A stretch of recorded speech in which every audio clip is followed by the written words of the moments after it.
కొంతమంది ప్రేమ పొంగిపోతూ ఉంటుంది, అంత ఉట్టిదే. ముందు బాగానే మాట్లాడతారు, వెనక చేసే పనులు మామూలుగా ఉండవు. ముందు బాగానే ఉంటాడు, వెనక మాత్రం ఘోరంగా చేస్తాడు. యోవాబుని ఏం చేశాడో తెలుసా? మంచిగా మాట్లాడుతూ తీసుకెళ్ళి చంపేశాడు. కారణం ఏంటంటే యోవాబుని పక్కన పెట్టి యోవాబు స్థానంలో అమాషేని సైన్యాధిపతిగా చేయాలని దావీదు నిర్ణయించుకున్నాడు.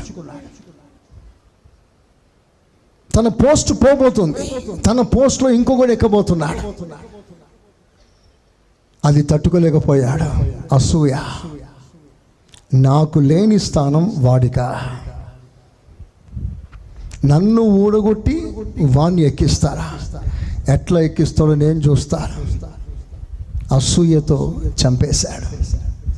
మీ రాజ్యం స్థిరంగా ఉండాలంటే రెండవ మాట, అసూయను చంపేయండి. అసూయను చంపేయండి. అసూయతో ఉన్న వ్యక్తిని కాదు, అసూయను చంపేసేయండి. మనకంటే కొంచెం బాగా ఎదిగే వారి వైపు చూసి అసూయ పడకండి. మనకు లేని వరం వాళ్ళకుంటే వాళ్ళని చూసి అసూయపడకండి. ఎవరిని దేవుడు ఎంత వాడుకోవాలో అంత వాడుకుంటాడు, ఎవరికి ఎంత ఇవ్వాలో అంత ఇస్తాడు. కిలో సంచిలో కిలో పడుతుంది, 2 కిలో సంచిలో 2 కిలోలే పడతాయి. నువ్వు 2 కిలో సంచి పట్టుకుని 5 కిలోలు అడిగితే ఎక్కడి నుంచి వస్తుంది నీకు? సో నీకన్నా ఎక్కువ వాడిని చూసి నువ్వు అసూయ పడకు, చంపేయి. అసూయను చంపేసాయి. ఇవన్నీ చాలా ఉన్నాయి. లాభన సమయం లేదు, నేను ముగిస్తున్నాను.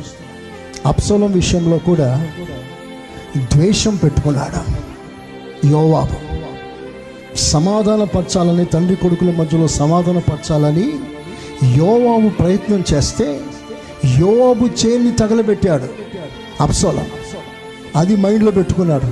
ద్వేషం, పగ అన్నీ ఏకమై నా కొడుకుని చంపొద్దయ్యా అని ప్రమాణం చేయించుకున్న దావీదు అబ్సలోం విషయంలో జాగ్రత్త అని ప్రమాణం చేయించుకున్న ఆ ప్రమాణాన్ని విరిచి బాణంతో పొడిచి చంపేశాడు యోవాబు. అంత పెద్ద మాట ఇచ్చావే, ఆ మాట ఎందుకు నెరవేర్చలేదు? చంపొద్దని చెప్పిన ఎలా చంపగలిగావు? ద్వేషం.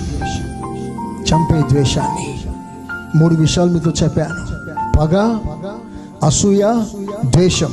అందరూ చెప్పండి గట్టిగా. ఈ 3 చంపేస్తే మీ రాజ్యం నిలకడగా ఉంటుంది.